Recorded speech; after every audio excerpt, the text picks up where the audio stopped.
राजनाथ सिंह जी, राष्ट्रीय संगठन महामंत्री आदरणीय BL संतोष जी, आदरणीय सुनील बंसल जी समेत राष्ट्रीय सभी महामंत्री के पदाधिकारी और राज्य के प्रदेश अध्यक्ष और नेता प्रतिपक्ष आदरणीय बाबूलाल मरांडी जी, इस राज्य के प्रभारी आदरणीय लक्ष्मीकांत वाजपेयी जी, क्षेत्रीय संगठन महामंत्री आदरणीय नागेंद्र जी, संगठन महामंत्री आदरणीय करमवीर जी, पूर्व मुख्यमंत्री आदरणीय रघुवर दास जी, अर्जुन मुंडा जी, चंपई जी, मधु कोड़ा जी समेत पूर्व प्रदेश अध्यक्ष गण, कार्यकारी अध्यक्ष आदरणीय रविंद्र राय जी समेत लाखों लाख कार्यकर्ताओं का प्यार और स्नेह, केंद्रीय नेतृत्व, राज्य के नेतृत्व को जो मुझे आशीर्वाद दिया है और जो जिम्मेवारी दी है, उसके लिए सभी राष्ट्रीय स्तर से प्रदेश स्तर के बूथ स्तर के कार्यकर्ताओं को मैं दिल की गहराई से आभार प्रकट करता हूँ। धन्यवाद। कितनी बड़ी चुनौती देख रहे हैं? देखिए, लगातार मुझे लगता है 1980 से जब मैं गांव में मैट्रिक का परीक्षा लिखा था, उस समय ठंडा का मौसम था, चुनाव हो रहा था, तो गांव के लोगों ने कहा कि आप लोग को पर्ची काटना है और रात में चौक में पुआल के गांव था, हम लोग पर्ची काटने लगे और लोगों को भय था कि दूसरे दल के लोग आके कहीं गांव में पैसा नहीं बांटे, इसलिए हम लोग उस ठंडे के मौसम में 1980 में पार्टी ने पर्ची काटने का जिम्मेवारी दिया था संगठन के लोगों ने। तो उसके बाद लगातार धीरे धीरे मंडल में रहा, जिला में प्रदेश जिला कार्य समिति में रहा, जिला का सदस्यता प्रभारी बना, जिला का उपाध्यक्ष बना, रांची ग्रामीण जिला का दो बार जब छुट्टी रांची संयुक्त का उसका अध्यक्ष रहा, 4 बार प्रदेश कार्य समिति का सदस्य रहा, प्रदेश का उपाध्यक्ष रहा, प्रदेश का दो बार संयुक्त महामंत्री आज तक था।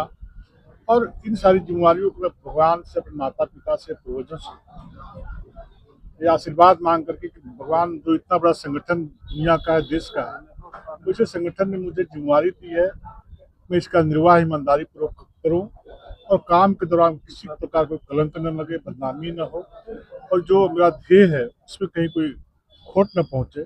सेवा के भाव से गांव से काम करते करते आज आपके बीच खड़ा हूं और हम जैसे गांव का कार्यकर्ता आज भी गांव के घर में बैठा हुआ था, क्योंकि मेरा शहर में कोई घर नहीं है। उसी गांव में सूचना मिली राष्ट्रीय संगठन महामंत्री आदरणीय BL संतोष जी के द्वारा कि आपको जिम्मेवारी दी गई है, इसका निर्वाह आप करेंगे, बढ़िया से इस पार्टी को आगे बढ़ाएंगे। तो निश्चित रूप से मैं सभी लोगों को भरोसा दिलाता हूँ कि जैसे अब तक जितना जो मेरा ध्येय है, उद्देश्य संगठन में काम करना, संगठन के गति देना, उसी भाव के साथ जो भी दायित्व रहा काम किया, आगे भी अपने जीवन का एक एक कर्म, एक एक क्षण, एक एक पल संगठन को समर्पित रहेगा। लाखों कार्यकर्ताओं के साथ कार्यकर्ता के भाव से निश्चित रूप से संगठन के काम को, राज्य के हित को, देश के हित को सामने रखकर काम करना। कितनी बड़ी जिम्मेदारी है? हम इतना ही कह सकते हैं, आज कार्यकारी अध्यक्ष मिला है, अब लगता है बहुत जल्दी है क्या बोलते हैं पूर्णकालिक अध्यक्ष दिखाई पड़ेंगे। काय सर, इस तरह से आप ओवर बर्डन है क्या? आपको लगता है कि नहीं जल्दी से अध्यक्ष मिल जाए?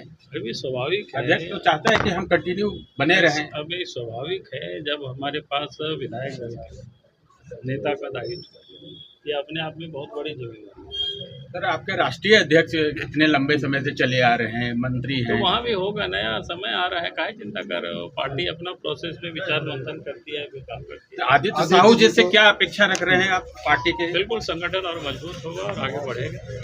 सर, एक तरफ कुर्मी आंदोलन कर रहे हैं, एक तरफ आदिवासी आंदोलन कर रहे हैं, भारतीय जनता पार्टी कहीं टिक नहीं रही है। देखिए, मैं ये कहूँगा, डेमोक्रेसी में अपने हक के लिए हर किसी को आंदोलन करने का अधिकार, लोकतंत्र व्यवस्था में जो तौर तरीका है उससे बियॉन्ड नहीं जाना चाहिए। किसी को आंदोलन करे, अपने डिमांड सरकार के पास रखे, कोई हर्ज नहीं।